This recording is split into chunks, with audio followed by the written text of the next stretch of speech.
كان رالي قلني هديان نقول كذا كحسوسي waxaad walaanay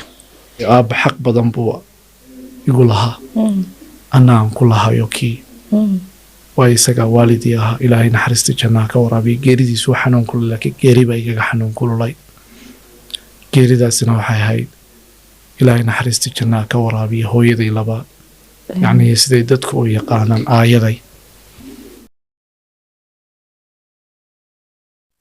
xaaladihii filankii ilmada qarsoon balka war runtii walaal horta filinka ilmada qarsoon wuxuu noqday filin cajiiba yacni dadkoo dhan aad u xiiseeyaan filinka ilmada qarsoon filan hadal karin baan odhan karayaa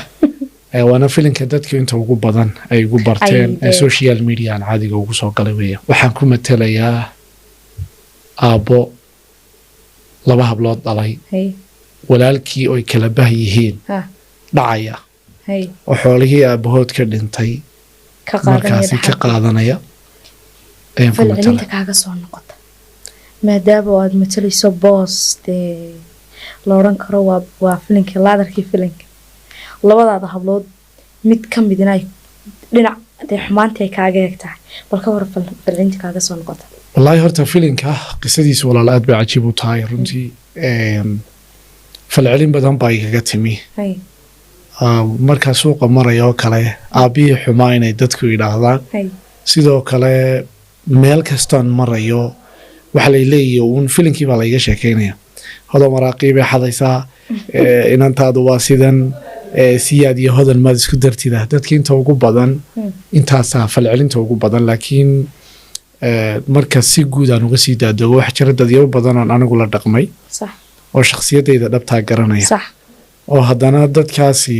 habeenkaa markay filinka daawadaan sidaan u dhaqmaya yacnihii markay ka yaabaan ayay igu yidhahdaan walaal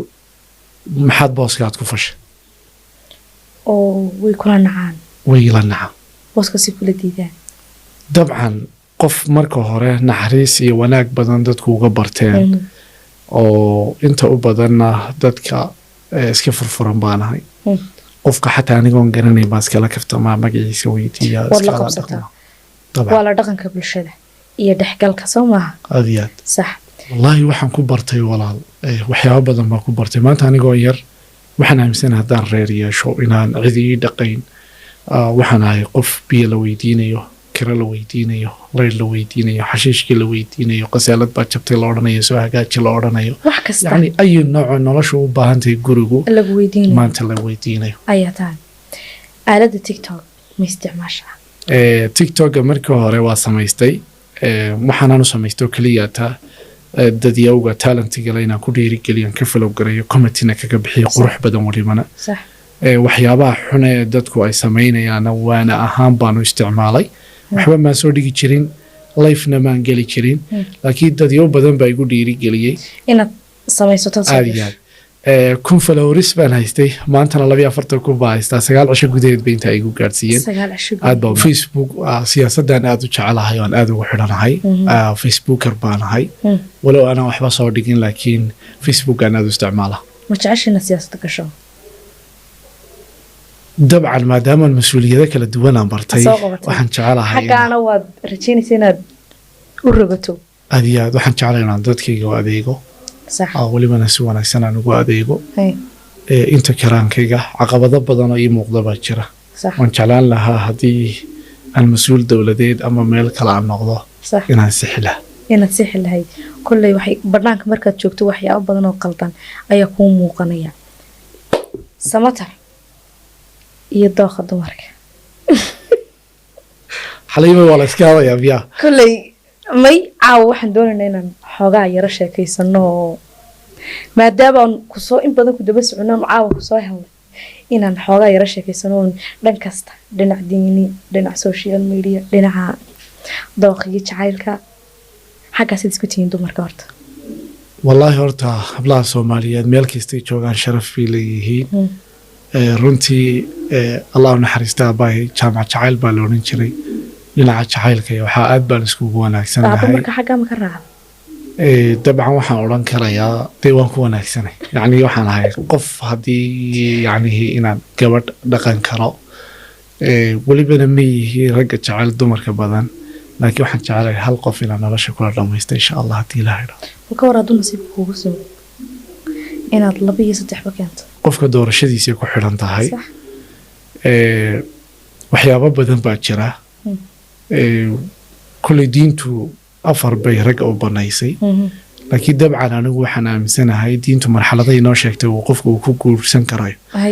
marka intaasi laga yimaado xataa haddaan nolosha aan gaadho way fursadu ii siiso inaan nolosha 4 ugu cadaalad samayn karayo cadaaladu keliya ta maaha inaad shoppingka tan u iibsatan aad u iibsama laakiin haddaad cunto gurigan ka cunto inaad ka kalena ka cunto cadaaladu waa sida weeyaan marka waxa weeyaan maadaama dumarkuna ay aad u nasiir badan yihiin anigu waxaan jecelahay inaan gabadhayda ilaaliyo oo noqoto gabadha dunida ugu boqorsan haddaan adduun iyo maal samaynayana iyadu ila samayso waxa la yidhi ilmahaagu hal maalin buu hiilkaaga baahan yahay maalintaasina runtii waa maalinta aad hooyo wanaagsan aad u doorto runtii waxaan jecelahay intaan sheekaysanaya inaan hooyo wanaagsan awlaadayda dambe mustaqbalkan dhali doono ilaahay hay siiye ii dhaqi karaysa inaan guursado iyadana abaal uga dhigi maayo inaan gabadh kale ka daba keeno iyadoo igu xumaata mooye uu gabadha ku dhaqi karaya baa jira marka waxaan jecelahay inaan tanaasulka badiyo si aanu qoyskayga aan u dumin qof walba iin buu leeyahay midda kale waxaan ahay qof bartay dabeecadaha ugu badan ay dumarku leeyihiin sidaa daraaddeed waxaan jecelahay inaan qof anigu aan soo hanuuniyo oo gabadha kalgacayl iyo wanaag iyo muxibo haddaan ku beero reerka khilaafku waa ka baxaya marka ilaahay hayna gaadhsiiyey bal taasaan sugaynaa insha allah jeceshayna dhaafto maya wadka joogaysa halkanaan joogaya waayo islaantii ii ducaysay markaan dhashay islaan carab madoobe ahayd baan malaynaya waxay igu ducaysay waxay igu ducaysay kii dalkiisa iyo diintiisa iyo dadkiisa u anfacay ilaahay ha kaa dhigo bas marka halkanaad marka wallaahi horta runtii qurbaha ma jecli hadday fursadaas ii soo martana maan sheegin laakiin oo runtii marar ay caqabada jiraan baa jiro oo shaqo amba xanuun amba waxyaabo kale aad u dhoofi karayso baasaboorna kuma doorsadeen qof dalkii hooya jooga halkanaad ku dhamaysanaysaa noloshayda inta ka dhiman insha allah halkanaan ku dhiman samatar noloshaada waqtigii uu ku quruxda badnaa ee ku soo maraa eed iminka ilaa haddaad istiraahdo dib haddii lagugu soo celiyo way fiicnaan lahayd waqtigii buu ahaa runtii horta qof walba marxalad ku jira ayuu soo maraa qofka marna noloshu way xumaysaa marna way hagaajisaa alxamdulilah rabbilcaalamiin horta weli noloshu ima xumaynin ilaahayna kama rajaynaya noloshu ay xumayso weli baahi iyo nolol ta ugu quruxda badan labadaba waa la mara maanta 10,000 kun oo qof waxa jira baahan oo nolosha la tacaalaya baa jira laakiin alxamdulilah mar walba waxaad haysataa qurux badan wallaahi waqtigii aan is odhan karayo waqtigaasaa kuugu qurux badnaa oo haddii dub la igu soo celin lahaa aan jeclaan lahaa aan ku farxi lahaa waxay ahayd waqtigu aabbahay noola rabbi naxariista jannaha ka waraabiyo waayo farxaddii ilayskii badnaa aan haystay ayaa kala luma ilaahay naxariista jannaha ka waraabiyo samatar kii adduunka ugu farxadda badnaa eed la soo qaadata ayuu ahaa dad yow aad u badan baan horta dee farxadda la soo qaato hooyo macaan ugu horeyso oon xaggan ka salaamayo oon leeyahay hooyo ilaahay jannadii ha ku geeyo ifka intaan nooshahayna hibo ku noolo aan leeyahay hooyo waa qaali weeyaan intii ugu badnayd walaalahay baan la qaatay halkan aan ka salaamaya leeyahay walaa waa idin jeclahay dhammaantiinba geeridii kugu xanuunka badneed ku soo martay runtii waa kulayl in waalidka aad weydo ood garabkaaga aad weydo oo qofkii shalay toole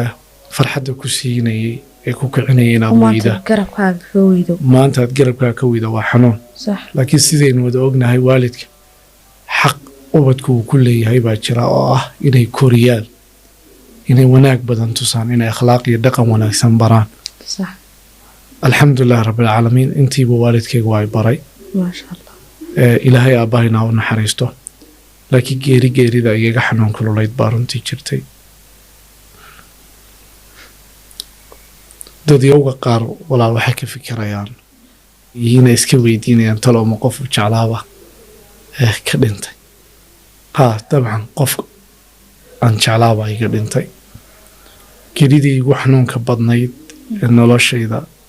ilaa hadda aanan ilaawin waayo aabba xaq badan buu igu lahaa anna aan ku lahayo kii waayo isagaa waalidii ahaa ilaahay naxariista jannaa ka waraabiya geeridiisu xanuun kulul laakiin geeri baa igaga xanuun kululay geeridaasina waxay ahayd ilaahay naxariista jannaa ka waraabiya hooyaday labaad yacnii siday dadku u yaqaanaan aayaday